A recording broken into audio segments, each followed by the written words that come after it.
નકામનો મારો ટાઈમ બગાડ્યો. લ્યો વિછ્યાને મને મોલ આપી દો. અરે સાંભળ, આવી ડિઝાઇન, આવા હીરા જણેલા, આવા મોતી, આવા પરવળ, આવી ડિઝાઇન મળે ને. તું કયા ગામની છો? એ કે મારી પાસે કોઈ પંચાયત કરવાનો ટાઈમ નથી અત્યારે, મારે મોડું થાય છે.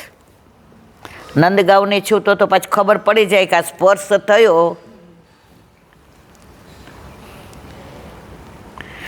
હવે બે વચ્ચે વડછડ ચાલી. વૃષભાનજીને સાંજે આવવાનો ટાઈમ થઈ ગયો.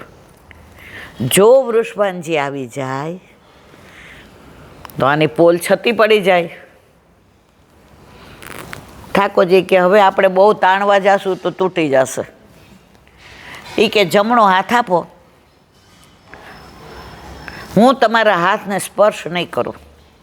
રાધાજી કે કેવી રીતે માપ લેશો?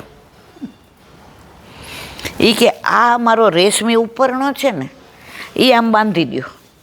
સમજ્યા બધાય? અને એના ઉપર હું માપ લઈશ. રાધાજી કે તો વાંધો નહીં, લાવો જમણો હાથ. તો કે તમે નહીં, લલી બાંધશે. લલિતાજીએ. ઠાકોરજી કે કાંઈ વાંધો નહીં. જેવા કંગન ચડાવવા ગયા, ઉપરનો ઉતરી ગયો ને કંગન ચડી ગયા ને ઠાકોરજી કે માપ આવી ગયું, માપ આવી ગયું. અને જેવો સ્પર્શ કર્યો ઠાકોરજીએ સોનારણ રૂપીએ, રાધાજીએ સ્પર્શને ઓળખી ગયા. અને યાદ આવ્યું કે સવારે હું માન કરીને આવી હતી, એટલે મનાવવાની હું રાહ જોતી હતી, પણ પ્રભુએ મનાવવાની રીત એવી શોધી કાઢી કે વગર માને હું માની ગઈ. અને પ્રભુને તો જો મારા માટે સોનારણ બનવું પડ્યું, એને તો મણિયારો બનીને તો આવી ગયા, પણ આવી લીલા કરશે એવી મને સ્વપ્નેય ખ્યાલ નહોતો. ત્યારે પૂછ્યું કે હવે મોલ આપો. રાધાજી કે મોલમાં શું લેશો? તો કે મારે જાહેરમાં નહોતું કેવું. તો કે આપણે બધી અહીંયા, તમે બેન છો ને અમે બધા બેનો છીએ અહીંયા. હવે સખી એ કે તમારા રૂમમાં હાલો, તમારા મેલમાં તમારું હશે ને, એ કે ત્યાં જઈને ખાનગીમાં કહું. સમજ્યા બધા? રાધાજી રાજી થઈ ગયા, રૂમમાં ગયા. રંભન પરિરંભન ચુંબન આલિંગન રસ રાસ સુધી. ત્યારે રાધાજીએ કે પ્રભુ, મનાવવાની રીત ન આપને શ્રમ પડ્યો, ન મારું માન રહ્યું, અને આ કેલી, આ આનંદ, આ પરમાનંદ, આ લીલા દ્વારા આજે હું સુહાગણ બની ગઈ. આપણે છાબમાં લઈ જાય ને બધા દાગીના, મંગળસૂત્ર ને વીછિયા ને ઝાંઝર ને સાંકળા ને બધું ઠાકોરજીએ ત્યાં એને ધરાવી દીધું. આજ મેરો બ્યાહ ગાંધર્વ વિવાહ. ઘણા બાજરી જાતના વિવાહ હોય, એમાં રૂક્ષ્મણીજી સાથે ઠાકોરજીએ ગાંધર્વ વિવાહ કર્યા હતા. તો આજે આપણા વિવાહ થઈ ગયા. તો આ લીલાની વાત કરી. પછી ઓલા બેને કીધું, હવે લીલા આંટીએ કીધું છે કે પ્રસાદ લઈને જવાના છે, તો હવે હું ભોગ સરાવી લઉં. યાદ આવીને ઓલી વાત હું કરું છું ખોખરા મહેમદાવાદની, અનુસંધાન છે ને બધાને મારવાલા. ત્યારે ઓલા છોકરાએ કાનમાં કીધું, માં આપણે તો ભેળીને દહીં આજે ધરાવ્યું છે. એ લાંટીને એવો પ્રસાદ લેવડાવવાનો. તો કે સવારે ઠાકોરજીનો પાટોત્સવ હતો ને, માનભોગ કર્યો હતો ને, તો આવવાના હતા ને, થોડો માનભોગ રાખ્યો છે.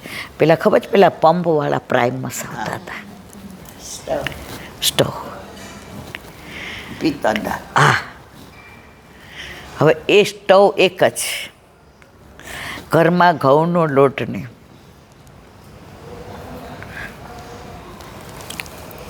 એ તેડા ઘરમાં હતા. 1 તારીખે પગાર આવે.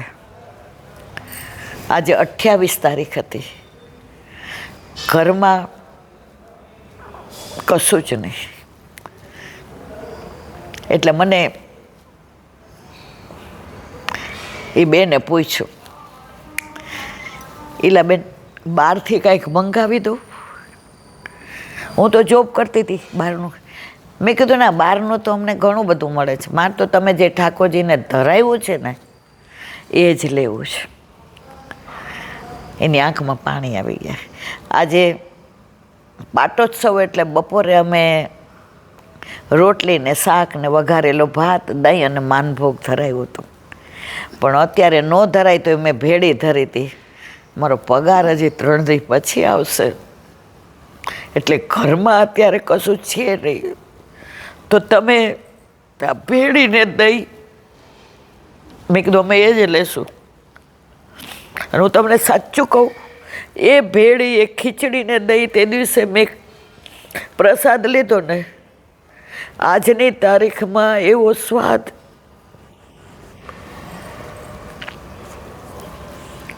ક્યાંય નથી ચાખ્યો. એની ખુમારી કેવી. પછી અમે બધાએ કીધું કે હવે મારે રાતના ખોખરાથી અહીંયા આવતા 1.25 કલાક થાય, કારણ કે પછી સાંજે ટ્રાફિક થઈ જાય. એટલે મેં કીધું હવે સત્સંગ કર્યો, ઠાકોરજીને કીર્તન કર્યા, ઓલા છોકરાએ ગાયું. તમે આજે આવ્યા છો ને તો 3 દિવસ અમે આ કીર્તન પાક્કું કરી રાખ્યું. ચીલા આંટી, आये मेरे नंद नंदन के प्यारे, आये मेरे नंद नंदन के प्यारे, माला तिलक मनोहर माने, त्रिभुवन के उजियारे, आये मेरे नंद नंदन के प्यारे, आये मेरे नंद नंदन के प्यारे, को जानो कहाँ पुण्य उदय भयो, मेरे घर जो पधारे, आए मेरे नंद नंदन के प्यारे, आए मेरे नंद नंदन के, हृदय कमल के मध्य विराजत, श्री व्रजराज दुलारे, आए मेरे नंद नंदन के प्यारे, आए मेरे नंद नंदन के प्यारे, परमानंद कहे न्योचावर, परमानंद कहे न्योचावर, वारी वारी जाओ बलिहारी, आए मेरे नंद नंदन के प्यारे, आए मेरे नंद नंदन के प्यार. મેં કીધું આનો ભાવ તને આવડે છે? એ તમારે કહેવાનું મને કે. એટલો નિર્દોષ, અને એણે પુષ્ટિમાર્ગ સિવાય બીજું જોયું જ નહોતું. એ જે સ્કૂલમાં ભણતો હતો, સરકારી સ્કૂલમાં, એટલે ઘણા છોકરાના બર્થડે કે એવું હોય ને ત્યારે એમ કે માતાજીને ધરાવેલી આ વસ્તુ લાવ્યા છે. એણે કોઈ દી મોઢામાં નહોતી મૂકી. મારી બાએ કહ્યું છે કે આપણે ઠાકોરજી સિવાય કોઈનું કાંઈ પ્રસાદ લેવાય નહીં. મને કિલાંટી કહ્યું ને, મેં કીધું બેટા હવે મારે 5:30 થયા છે અને મોડું થશે, પછી તો તમે ક્યાં અમારા ઘરે આવવાના? આટલે બધે દૂર, અમારી રૂમ જુઓ, ઉપર પતરા છે, નીચે તમને કોથળો બેસવા આપ્યો.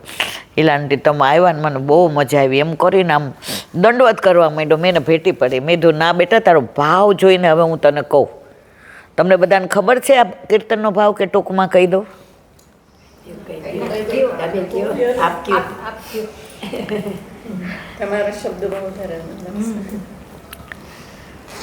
ટૂંકમાં કહી દઉં.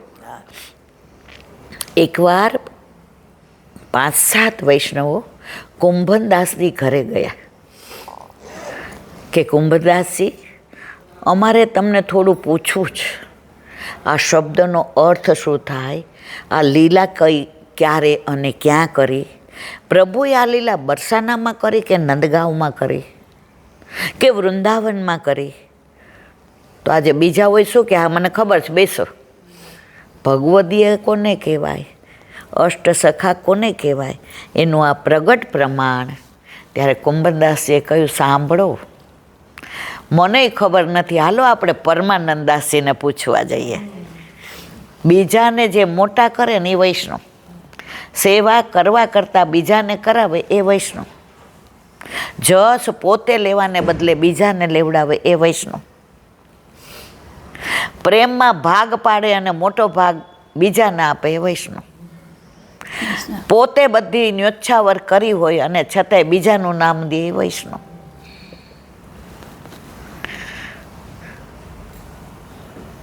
ત્યારે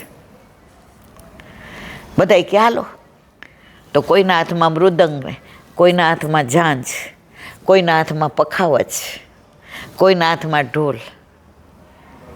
બધાય કુંભનદાસના ઘરેથી પરમાનંદદાસજી પાસે આવ્યા. વ્રજમાં ગિરિરાજમાં પરમાનંદદાસજીનું દ્વાર સુરભી કુંડ ઉપર. તમે બધાય લીલી પરિક્રમા કરી એટલે સુરભી કુંડ ગયા હતા ને? બધાય પરમાનંદદાસજીના દર્શન દ્વારના કર્યા હતા ને? આપણે છેલ્લે આમાં સત્સંગમાં બોલીએ છીએ અષ્ટસખાઓ, એમાં સુરભી કુંડ ઉપર પરમાનંદદાસજીનું દ્વાર. તો પરમાનંદદાસજી ગિરિરાજજી સામું જોઈ બારીમાંથી ને ગિરિરાજજીની કંદરાના ને ગિરિરાજજીની નિકુંજ લીલાના ને એ વૃક્ષો ને એ વેલીઓ ને મોર કળા કરતા હતા ને પપીહા પીહું પીહું બોલતા હતા, કોયલ કુહુ કુહુ બોલતી હતી. વરસાદ આવવાનો સમય હતો, ચારે બાજુ વાતાવરણમાં પ્રભુના શ્રી